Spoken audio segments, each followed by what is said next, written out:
If you're not willing to do the learning work, you can't have financial freedom. You just can't. You have to study money. If you want to be successful with money, you have to study it. And that's why I love what you do. I loved listening to Mary Buffett's podcast on your thing the other day. If people aren't subscribed to your stuff, they really need to subscribe to it. One podcast isn't enough. You've got to keep listening.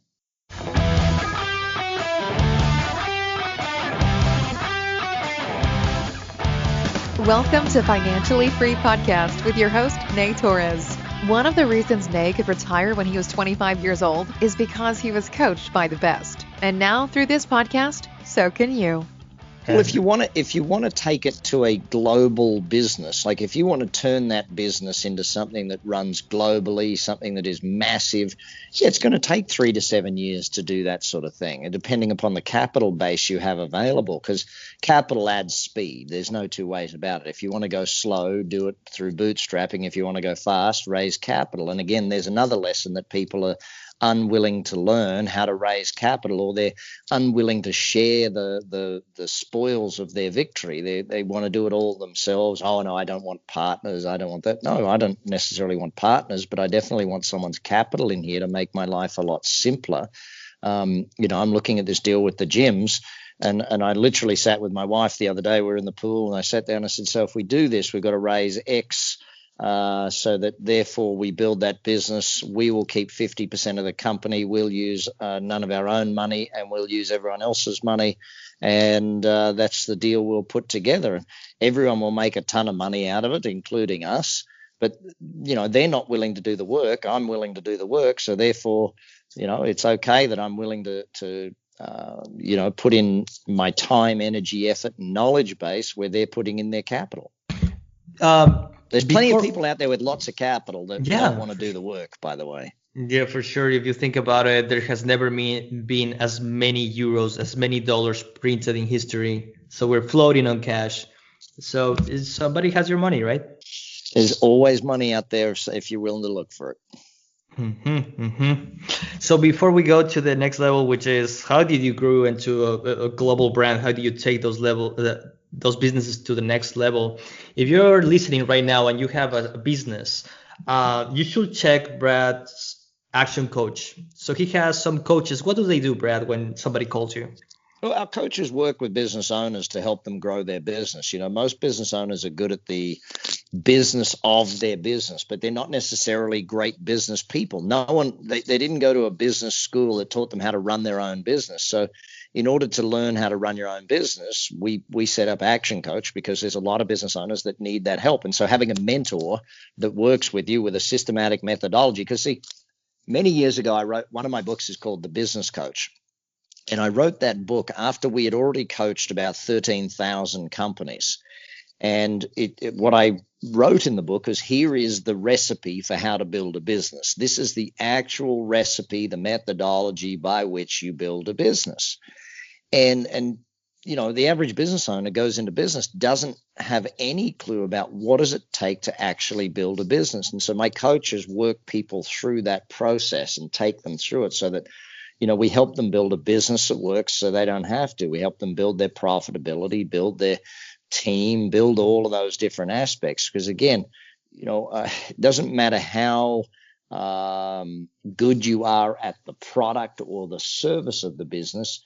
Management, recruiting, systemization, planning, all of these things are the things that we have to learn in order to run a great business. Sorry, can you give us examples of some businesses you have bought in the past, maybe from low to high levels? Oh, for me? So yeah. I've been, dang, buddy, I've been in everything. I've been in everything from dog food, a dog food business way back when. What's one? Oh, we just sold. So our property management company, we just sold. So in that particular business, when I got into the business, it had one office in Houston, Texas. I bought into that business. We built that up and exited for, what do we have? A 13 times multiple. So, it's, and again, I only exited probably 18 months into that one. So we were going to actually build that nationwide. And a company came to us and saw what we were doing and said, we'd like to buy this. And, when companies from Silicon Valley come to you, usually they're willing to buy at a rate that you're willing to accept. And that was the case with that one. So, I've been in everything from magazine publishing, pretty much you name it. We have restaurants, food truck business. I'm in the food truck business now, restaurant business right now, commercial cleaning business right now. So that one we're expanding over to the UK I bought it in Australia. It's expanding to the UK right now. So we expanded it across all of Australia, and next is the UK, and then the US is following that, and then we'll put that one up for sale. Interesting. Okay, let's take it to the next level then. I saw an interview with you and Grant Cardone, and Grant was really, really interested in taking his brand global because he has a good business, but you have the knowledge to take it to a next level. Did you guys ever do something there? No, we never ended up working together. Grant is a great businessman, but probably not the. He likes to do things his way. We'll put it that way. Like most entrepreneurs, right? Yeah. He has his way of doing things. I have mine. I don't like working that hard. Grant loves working that hard. It's like, yeah, good luck. If you want to work that hard, fantastic. Me, not so much. I have my kids. I have my wife. I like hanging out with them, and I think I'm going to do that a little more often than work. But no, look, so in that interview, Grant was looking at, and this is a thing I come across with a lot of entrepreneurs. It doesn't matter where they're based, they stay based there. If I look at American entrepreneurs, now the American entrepreneur does have a reason for this. The US is 30-something% of global GDP. So it's pretty easy to become very wealthy in the US. The majority of the world's billionaires are based in the US, but the majority of the billionaires have businesses that sell globally, not just businesses that sell locally. If you want to have the biggest businesses, you've got to go global. You just have to. I mean, we look at, I mentioned India earlier. Well, let's just do the numbers, okay? The Americas, North and South together, is about 1 billion people. Africa is about 1 billion people. Europe's about 1 billion people. Asia is about 4 billion people. So where do you want to be doing business in the next 20 to 30 years? Between India and China alone, you've got between 100 and 200 million people moving out of poverty into the middle class every 10 years. You start thinking of that. That's the population of the US almost every 10 years moving out of poverty into middle class. When you think about population of adults, not just population of people, and that's phenomenal growth. And that's why the world has moved. See, if we go back in history, around 1900, you made the most money if you had the most land. Hence why the English tried to conquer the lands of the world, and hence why England won the agrarian age. I mean, the agrarian age was won by the English. We then moved into the manufacturing age, where the US won the first half of that because they invented everything. Everything from steel to automobiles to electricity to you name it. It was invented in the United States. That vast majority of that generational wealth was created there. The second half of the manufacturing age, or the industrial age, was won by the Japanese. The Japanese learned how to do manufacturing way better than anybody else and absolutely crushed it. But here's the difference. We moved into the information age. The Japanese were the world's best manufacturers of VCRs and DVDs. But what the US had going for it, and this is why the US won the information age and is winning the information age, is it has two things: Silicon Valley and Hollywood. See, the Japanese made the VCR, Hollywood made the movies to go in the VCR. And it doesn't matter how many ways you can sell the movie. So it went from VCR, then it went to DVD, now it's gone to online. Hollywood is still selling movies from 100 years ago today and still creating wealth from something they made 100 years ago. Disney is a great example of that leverage factor, because leverage by definition is do the work once and get paid forever. And most people don't really understand that. And that's why most people will work for the rest of their life and never have financial freedom. So we get to the end of the industrial age, the Japanese were winning. And then, of course, we move into the information age. Well, the US is going to win the information age because it's got Hollywood and Silicon Valley. And Silicon Valley, if you take a look, all of the most valuable companies in the world are based there at this point. Not all of them, but a vast majority of them are based there right now because they're selling information. And what information are they selling? Well, they're selling your information and my information to advertisers. That was the trouble Facebook got in, but they're still doing it, and they will continue to do it. And Google does the same. And you sit down and you start thinking about what the possibilities are there. Well, here's the challenge with that. The world has moved back into the industrial age in the vast majority of the world. Latin America, Africa, Asia, they're building basic things: roads, houses, doors, chairs, all of these things, all these people coming out of poverty into the middle class. They need all of these things, cars, you name it. They need all of that sort of stuff. So that's why we're seeing a massive level of transference of wealth. If you look at the Tata industry coming out of industries coming out of India, the steel business is back on track massively because these countries need the fundamentals to be built. They need basic things: sewer systems, roadways, you name it. It's got to be built in all of these marketplaces. And so hospitals are being built, electricity stations are being built, and that's where there's massive wealth coming back again from the industrial age thinking. So you have a chance to do that because your business model allows you to do that. Well, business modeling and business strategy and business modeling is a massive part of success in business, yes. How did you came up with this business model? Can you explain us, please, for a second, what's your business model? Yeah, well, so if you're just talking ActionCOACH is a franchised business. So when we look at business modeling is contained by four things. Again, if you look at my latest book, I go through this in detail in Pulling Profits Out of a Hat. Business modeling is four things: leverage, which is the ability to do the work once and get paid forever; scalability, which scalability by my definition is very simply the next sale costs less and is easier. So how do we get it? The business gets easier as it gets bigger, not harder as it gets bigger type thing. And then we take a look at two other aspects of strategy, and that is marketability and opportunity. Opportunity means the size of the market that you are entering. If you're entering a market where there's only $1 million in sales a year and there's 5 competitors, it's going to be very difficult. If you're entering a market where there's $1 trillion in sales a year and there's only 2 competitors, it's going to be much easier. Marketability comes down to the ability for the product or service to sell itself. Is it something that people want, need, and have? Like, I sit down and I take a look at. I'm buying into the gymnasium business. Do people already spend money in gymnasiums? Yes. Do people want gymnasiums? Yes. Do they already have a budget allocated? Yes. All I have to do is convince them to buy from me rather than somebody else. That's marketability. Now, if you take all 4 of those points and you create a business model out of those 4 points, there's certain business models that work better than others. There's certain business models that have leverage and scale better than others. And I'll give you an example that everyone can relate to. Let's use Microsoft and Apple. So Microsoft on day one of starting was highly leveraged and highly scalable. Apple was not. Let me go back in history. See, Apple was a computer manufacturer. So they made a computer and they made it once and sold it once. There was no trick to that. If you are a manufacturer, to sell it once, you have to make it once. Steve Jobs built that company. Now, he built it with another negative in my mind, and that is that he had the software was built into it, which basically meant he had a debt to the customer to consistently keep building the software.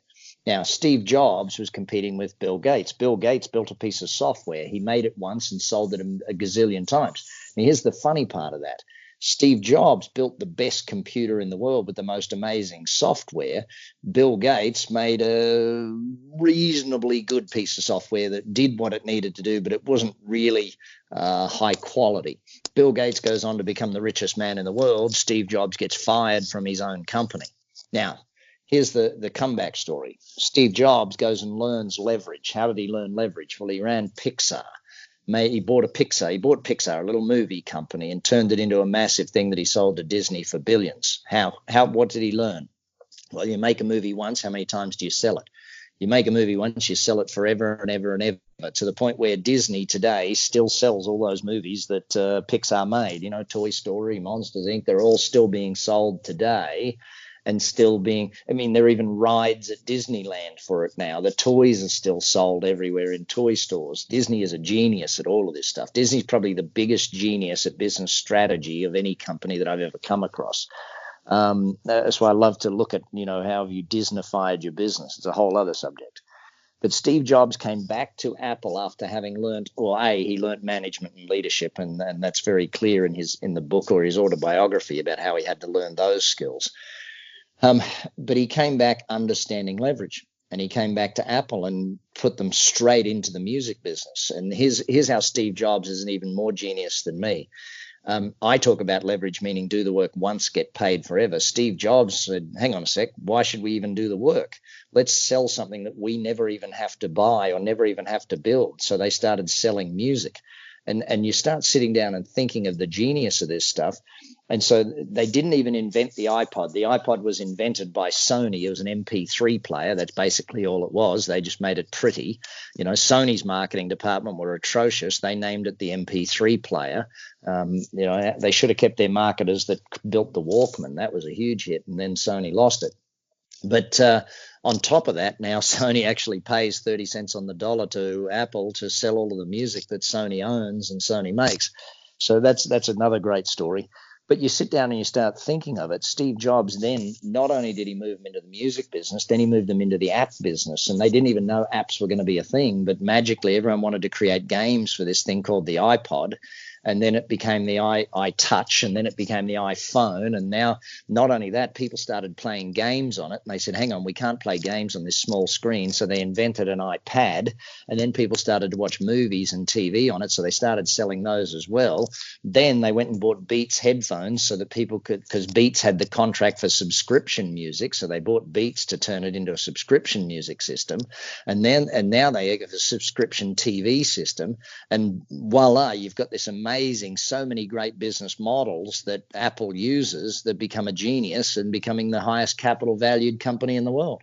So that's the short version of that story. And you do pretty much the same.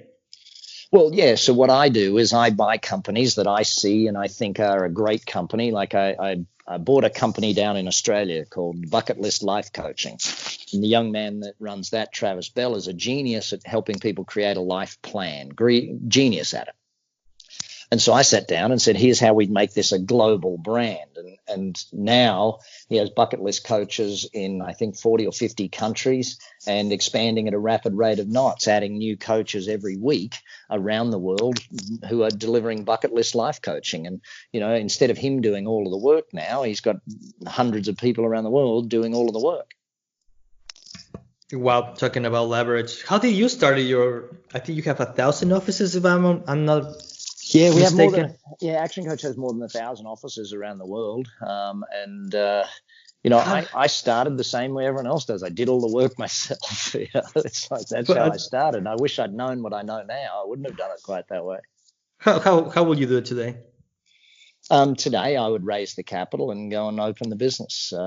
It's just a very different way. I bootstrapped it through, and I actually wore bootstrapping as a badge of honor, thinking, wow, look how good I am. I've made this all on my own. No, it's probably better off to go and actually make it by bringing on investors and taking on some capital and opening much faster.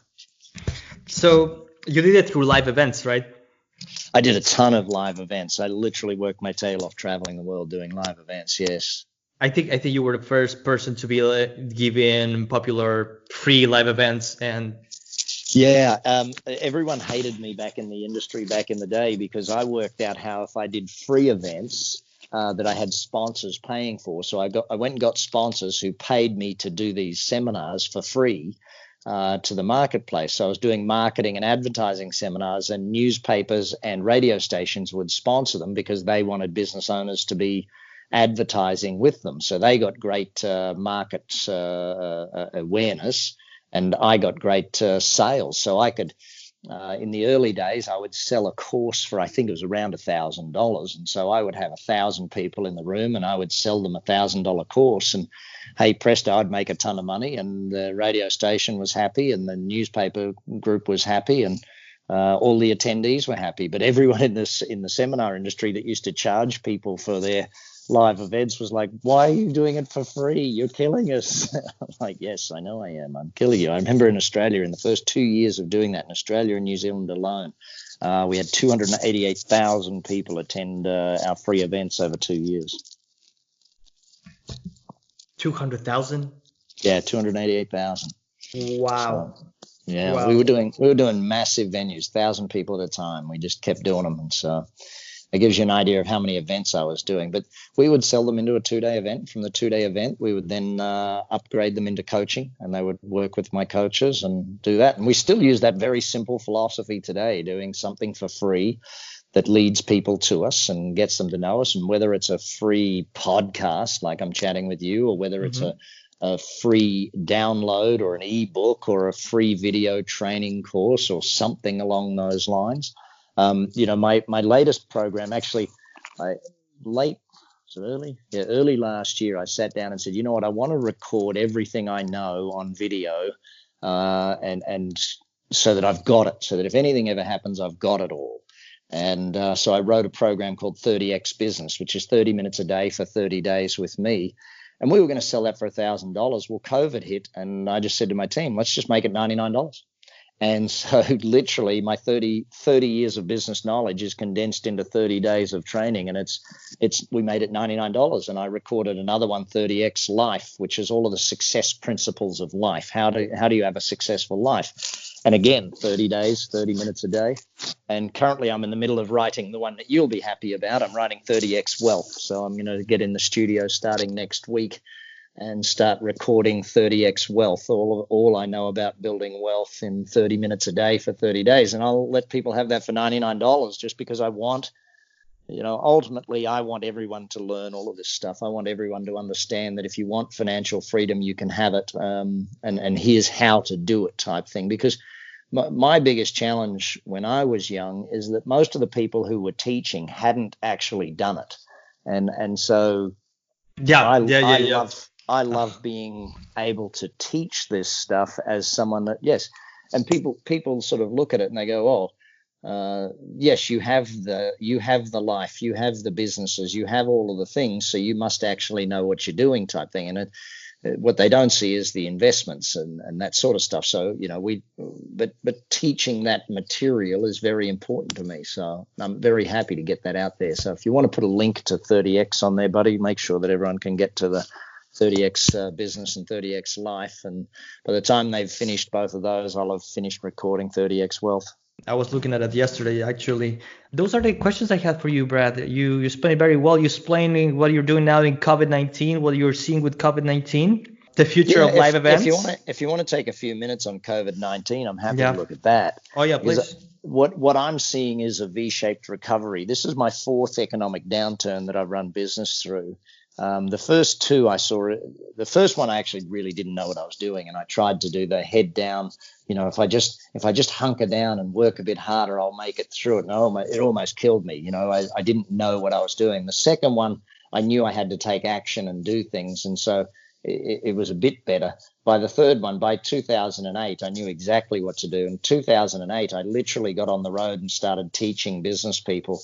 I think I spent the entire year, and it cost me about $1 million to travel the world and do free seminars for people because I wasn't selling anything. I was just doing free events to help people. And I got to about 110,000 people. Well, this time during COVID, I've got to over 500,000 people. Just because of online and being able to teach online, and we've saved a lot of businesses. I even did a free 10-day course for people if they want that. If you can throw them the link for that, my free 10-day How to Survive and Thrive COVID. There's a lot of information in that about what to do for business, but I see this one not like 2008 was an L-shaped recovery. It was years of recovery time. This one I see as a V-shaped recovery. I see the recovery being very quick for three reasons. One is that only about a third of businesses were fully shut down. About a third of businesses learned how to pivot and find a new way of doing business in the middle. They went viral or went virtual or did something to stay in business. And about a third of businesses are actually having boom record times during this period. So you've got to, how much would you love to be in the acrylic business right now, creating clear screens for all of the retailers out there and the people serving? I mean, imagine how much money they're making right now. Furniture companies, they're having absolute records. You imagine how many people have sat on their couch for the last few months and realized we need a new couch. And backyards. Oh my goodness, you cannot get a pool company these days because they're all so busy trying to build pools for people that didn't have pools and stuff like that. There's just so many business making record numbers right now. Add that to the fact that you have government stimulus to the tune of the average government stimulus that was given. So the governments that did stimulus packages anywhere from 4 to 20% of GDP. You look at the US, $2.5 trillion. That the percentage of GDP is ridiculous, and they're looking like doing more than that. And I imagine by the time, because the US election is coming up, I imagine by the time the election comes around, our president will do more stimulus packages just to win votes. I mean, to get the election, the economy back to where he wants it to be. And then the third thing is there will be a vaccine or a cure come out at some point in time. The day the vaccine or cure comes out, the rebound will be ridiculous. It'll be very fast. So that's why I see it as a V-shaped recovery, and people need to get running and get their businesses moving very fast if they want to take advantage of this one, because it's not going to be a long downturn. Sir, what do you want your legacy to be? That millions of people got into business or survived in business because of my knowledge. See, the world doesn't need more employees. It needs more entrepreneurs. It needs more employers than employees. And so I would love to see a lot of people that said, we survived in business because of Brad Sugars, or our business got where it is because of Brad Sugars and ActionCOACH and the team. That's really the biggest thing that I see as to the thing that I want people to think of. Our vision for our company is world abundance through business re-education. We want to create an abundant world, one business at a time. And if I want to start learning how to buy businesses and turn them around in 6 months, where do I go? Jump on, grab Billionaire in Training or any of my other books. Really good. Yep. Yeah, jump on bradsugars.com or actioncoach.com and get started with us. Either one of those, or jump on any of the social media and follow me there, because I do a video pretty much every day on social media. Drive time, I sit and chat with people for 5 minutes about some aspect of business or some aspect of success of the day. And final question, what would you tell yourself when you were starting out? Go faster. Go faster. Yeah, no, look, the self-doubt is one of the biggest killers of entrepreneurs, where, instead of planning $100 million a year business, they plan $1 million a year business. And, the reality of it is I could have gone a lot faster than I did, knowing what I know now, definitely. But learn faster too, I think, is probably the other thing, because that's the biggest key to it. The faster you can learn it, the faster you can achieve it. Wow. Okay. Well, thank you very much. Who cleans your house? That's 2,800 square meters of a house in Las Vegas. By the way, why Las Vegas? You could live anywhere in the world. Why Vegas? It's the only city in America fun enough for an Australian to live in. No, okay. That's one of the very good reasons. Who cleans my house? We have a very good house staff. So our team of people that run our house are very strong. So wow, for people, visit Brad's social media. He has probably, if not the biggest, one of the biggest houses in Las Vegas, and the pool probably too. The pool. Actually, I was very proud of the pool. We were in the top 5 the year we built it. We were in world's best pools. We were one of the 5 finalists for best pool in the world. And my pool builder was very, very happy. So, but it actually got on a TV show. I think it was a TV show, World's Best Pools, and it was on that. I did see it. It was, they explained how they build it or the tour there. Very good, sir. Thank you so much for your time. I really appreciate it. Hey, Nate, wonderful. I love the work you're doing. Keep educating people out there. We need lots more people doing that. Did you learn something today? How can you apply your insights? What's next for you? The fastest way to make things happen is to just share this podcast episode with more people that may find it valuable too. Talk about it with them and surround yourself with like-minded people. Hope you found this valuable. Don't forget to subscribe. See you next time.